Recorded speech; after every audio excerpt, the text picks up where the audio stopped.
साथियों नमस्कार, मैं दिनेश कुमार सिंह आज एक नए विषय को लेकर के आपके समक्ष उपस्थित हुआ हूं और विषय है कि प्रधानमंत्री आवास योजना के अंतर्गत आवास दिलाने में प्रधान की भूमिका, गांव प्रधान की क्या भूमिका होगी, क्या उसकी संस्तुति जरूरी होगी, क्या बिना उसकी संस्तुति के आवास मिलेगा कि नहीं मिलेगा।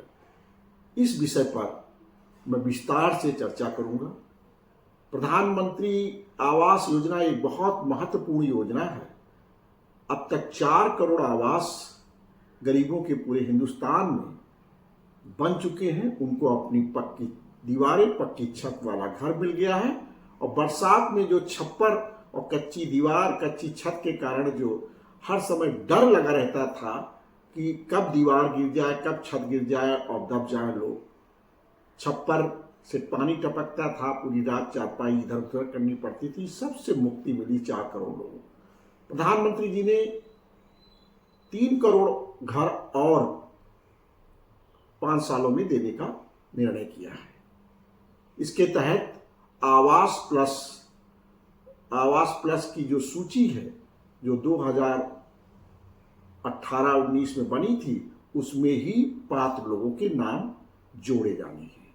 पात्र लोगों का सर्वे होना है। हर गांव पंचायत में एक सर्वेक्षणकर्ता की नियुक्ति होनी है, जो जिलाधिकारी द्वारा की जाए। साथियों, इस संबंध में मैंने एक डिटेल्ड वीडियो तैयार किया था और वह मेरे इसी चैनल पर उपलब्ध है। इसको आप देख सकते हैं, जिसका लिंक मैं डिस्क्रिप्शन में दे रहा हूं।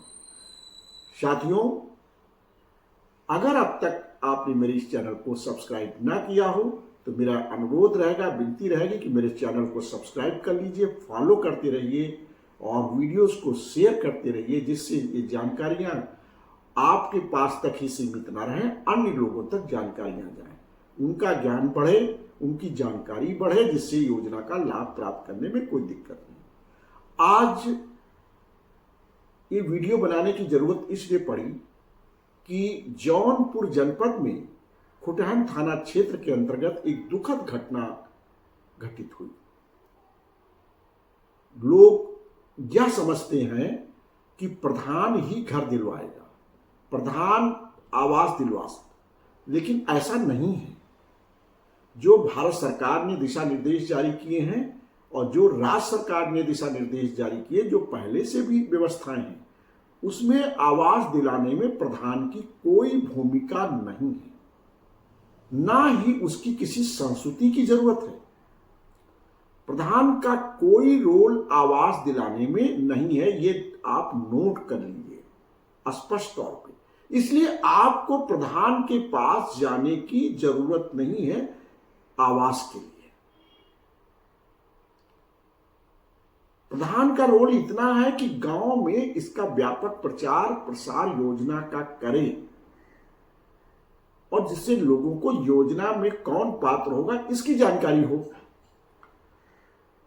साथियों, इसलिए मैं ये विनती करूंगा सभी ग्रामवासियों से, जो योजना के लिए पात्र हैं, कौन पात्र होगा कौन अपात्र होगा, मेरा डिटेल वीडियो देख करके आप स्वयं अपने बारे में तय कर सकते हैं कि आप इस योजना के लिए पात्र हैं कि नहीं पात्र हैं।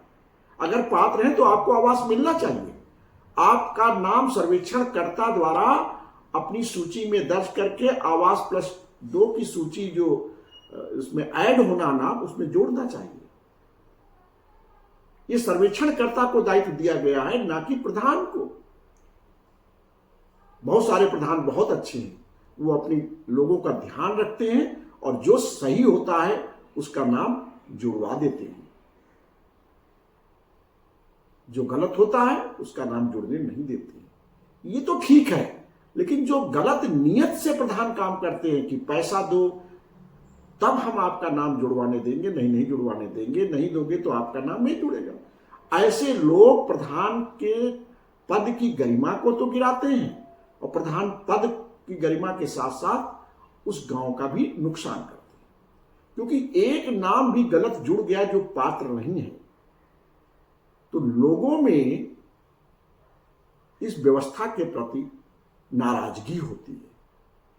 और ये गलती सर्वेक्षणकर्ता द्वारा अगर की गई तो उसके प्रति तो नाराजगी होगी, लेकिन लोग सरकार की छवि को भी खराब कर देते हैं। वो सोचते हैं कि सरकार के कहने पे ऐसा हो रहा, जबकि ऐसा नहीं होता। इसलिए साथियों, बिल्कुल ऐसे प्रधान जो गलत हों, अधिकांश प्रधान बहुत अच्छे हैं जो अपने गांव की भलाई और अपने गांव के विकास के लिए तत्पर रहते हैं और अपनी जेब से पैसा खर्च करते हैं। ऐसे प्रधानों को साधुवाद।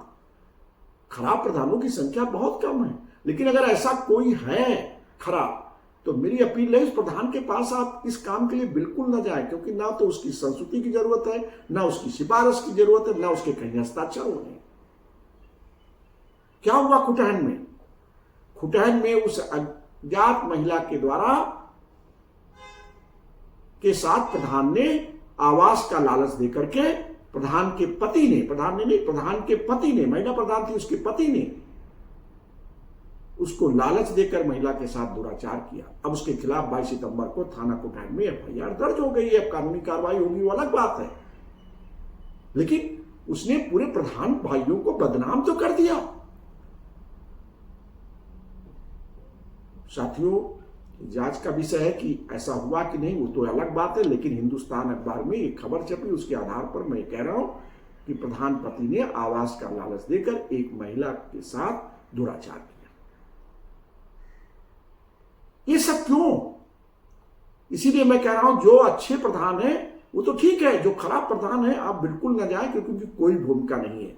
मेरा डिटेल वीडियो देख ले और स्वयं तय कर ले कि आप पात्रता की श्रेणी में आते हैं या नहीं आते हैं। अगर पात्रता की श्रेणी में नहीं आते हैं तो आपको किसी के पास जाने की जरूरत नहीं, सर्वेक्षणकर्ता को आप आवेदन दे दीजिए। और मैं तो आपसे यह भी कहूंगा कि सर्वेक्षणकर्ता को जो आवेदन दीजिए वो IGRS पोर्टल पर भी डाल दीजिए, जिससे कि वह लिखा पढ़ी में भी उसके पास तक पहुंच जाए, जिससे वो मना ना कर सके कि मुझे आवेदन नहीं मिला है। और अगर आपका आवेदन इस तरह आ गया तो उसकी एक फाइल बनेगी, उस फाइल पर निर्णय लिखा जाएगा कि आप पात्र हैं कि नहीं पात्र हैं। अगर पात्र नहीं है तो क्यों पात्र नहीं लिखना पड़ेगा, फाइल बनेगी। अगर अपात्र आपको घोषित कर देता है तो आप उसके आदेश के खिलाफ अपीलेट कमेटी में भी अपनी अपील कर सकते हैं कि ये गलत हमारा खारिज किया गया, मैं पात्र हूं, इन कारणों से पात्र हूं और मुझे आवास मिलना चाहिए। अपीलेट कमेटी में जा सकते हैं, वहां पर भी आपकी एक फाइल बनेगी, रिकॉर्ड रखा जाएगा बाकायदा। फिर भी कहीं आपके पात्र होने के बावजूद भी आप समझते हैं कि आपके साथ अन्याय हुआ है, तो न्यायालय के भी दरवाजे खुले हैं, उच्च अधिकारियों के भी दरवाजे खुले हैं। हाईकोर्ट, उच्च न्यायालय में भी जाकर के आप जो है निवेदन, अपनी प्रार्थना कर सकते हैं और वहां से भी डायरेक्शन इशू हो सकता है। ये सब रास्ते हैं, इसलिए आपको परेशान होने की जरूरत नहीं है। मैं मार्गदर्शन इसीलिए दे रहा हूं कि इसमें किसी तरह का गलत काम ना हो और जो सूची आवास की बने बिल्कुल पवित्र सूची हो और उसमें वही लोगों के नाम हो जो पात्र हैं और कोई वंचित इस बार ना रहे, क्योंकि जितनी गलत सूची बनेगी उसके कारण उस व्यक्ति सर्वेक्षणकर्ता का तो बदनामी होगी, साथ साथ सरकार की भी छवि खराब होती है।